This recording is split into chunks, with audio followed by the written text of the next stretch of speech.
group here that has fought to get the laws and legislation changed for WCB. Bill 30 was done from a WCB review panel where all the injured workers, the workers, labor institutions, doctors, everybody gave the information to the government again, what's wrong with the WCB. Bill 30, although it did some great changes for occupational health and safety, what it did was it neglected the injured workers today. They counted on future injured workers. But those suffering that have been denied compensation, denied medical help, denied treatment, like this. But the case manager writes, although pain is something you can feel, it can't be measured. In the WCB review, the 3-member panel said, the medical consultants do not ever examine workers firsthand. Instead, they rely on the examinations that have been performed and the documentation that has been provided by others. That could be the case manager.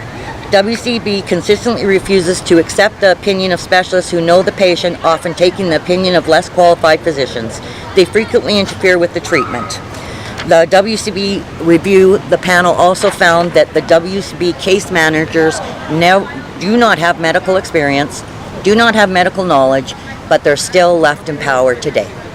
What we're trying to rectify is retroactively settle a lot of injured workers' claims that these people have been left by the wayside and have been fighting this system for decades.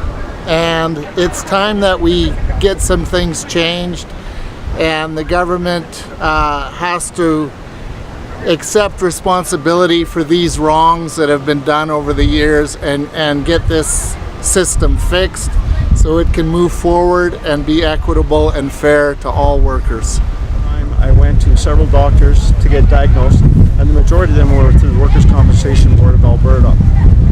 Their findings were absolutely nothing. They turned around and they told me that it was all fictional, it was all in my head, and from that injury there, it resulted to having a very weak wrist. It has created more additional injuries. I've got a brace now on my leg, I've got pins in my shoulders, I've got torn bilateral muscles just because of this not being healed and properly taken care of by the Workers' Compensation Board.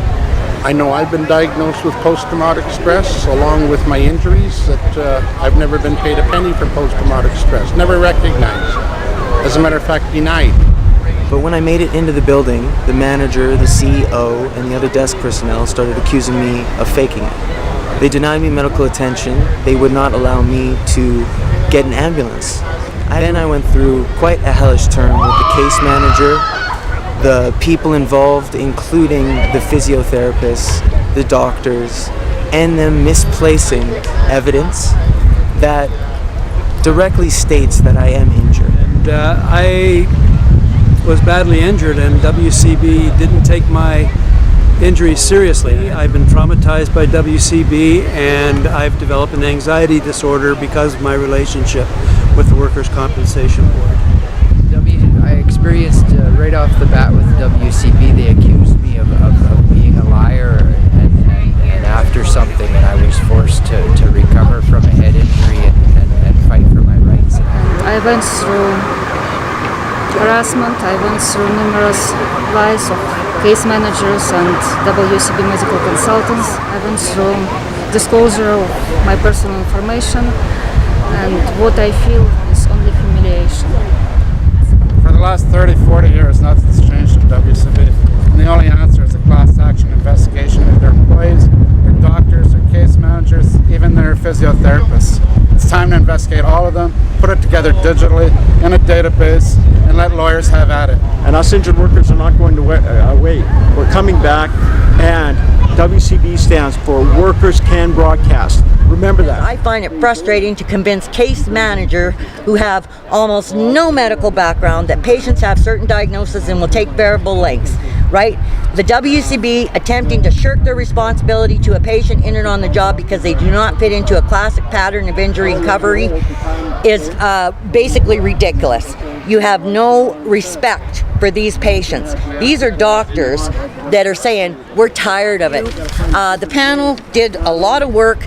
We gave them the information. Why doesn't our government listen to the panel? You paid for it. You got the information. So let's make some changes. Premier Rachel Notley felt the system was unjust. She said she could sum it up in one word. It's still Unjust. She's correct.